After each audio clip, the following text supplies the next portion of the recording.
When you think about Asia's economic growth over the past few decades, it's like watching a well-oiled machine.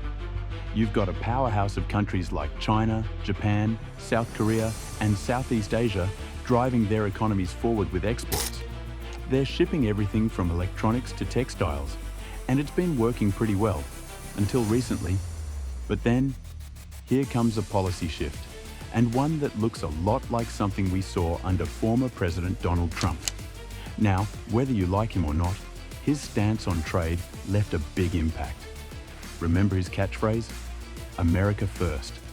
It was like waving a red flag in front of these export-driven economies.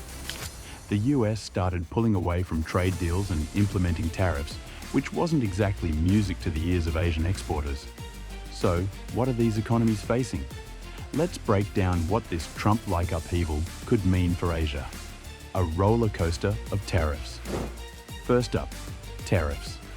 Remember how under Trump, tariffs were like pop quizzes in school? They'd show up when you least expected them, and suddenly everyone was scrambling. For Asian exporters, especially China, these tariffs were no joke. They hit industries like technology, steel, and agriculture, cutting deep into profits and, in some cases, pricing them out of the US market. Imagine a factory in China producing smartphones for an American brand. One day, they're shipping those out like clockwork. The next day, they're slapped with a 25% tariff. Suddenly, it's like the price tag on every phone has gone up for the American buyer. This didn't just shake up the supply chain. It forced companies to consider moving factories out of China or even rethinking their entire business models. Countries like Vietnam, Indonesia, and Malaysia stepped up as Plan B options for manufacturing. Some companies relocated to avoid tariffs, giving these economies a boost. The supply chain squeeze Asian economies have become masters of the supply chain game. From raw materials to final products, they handle it all. But with tariffs and other trade barriers, it's as if someone threw a wrench in the works. Supply chains, which once ran like clockwork, started facing delays, higher costs, and all sorts of complications. Currency wars and competitive devaluation. Currency manipulation. Now there's a term that gets people riled up. Under Trump, there was a lot of talk about countries, especially China, playing with their currency values to gain a trade advantage. The idea was simple. If a country lowers the value of its currency, its exports become cheaper and more attractive to other countries. But it's not as simple as it sounds. When major economies start fiddling with their currencies, it leads to what's called a currency war. And while the term sounds like something from a financial thriller, it's very real and very messy. Economic domino effect. When you're dealing with economies as interconnected as these, a hit to one part of the chain can cause ripple effects across the region.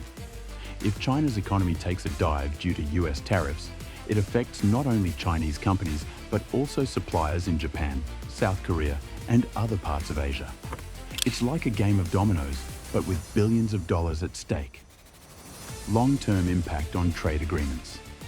One of Trump's big moves was pulling the US out of the Trans-Pacific Partnership, TPP.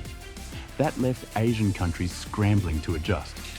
Without the US in the TPP, they had to reconsider their trade agreements, and it's looking like this America First approach could come back. Is the US losing out too? Now here's a twist. These policy shifts don't just hurt Asia, they hit the US too. For instance, American consumers end up paying higher prices for goods. And some American companies, which rely on Asian factories to keep their costs down, feel the squeeze on their profits. Outro. So there you have it. A look at how Asia's export-driven economies are bracing for a whole lot of turbulence. Whether they'll adapt, diversify, or find new markets remains to be seen. But one thing's for sure. The road ahead is full of twists and turns, and everyone's holding on tight. Thanks for sticking with me on this journey through Asia's economic challenges. If you found this interesting, make sure to hit that like button, subscribe for more deep dives into global issues, and let me know in the comments what you think Asia's next move should be. Or better yet, if you think the US will reconsider these trade strategies, let's talk about it below. Catch you in the next one.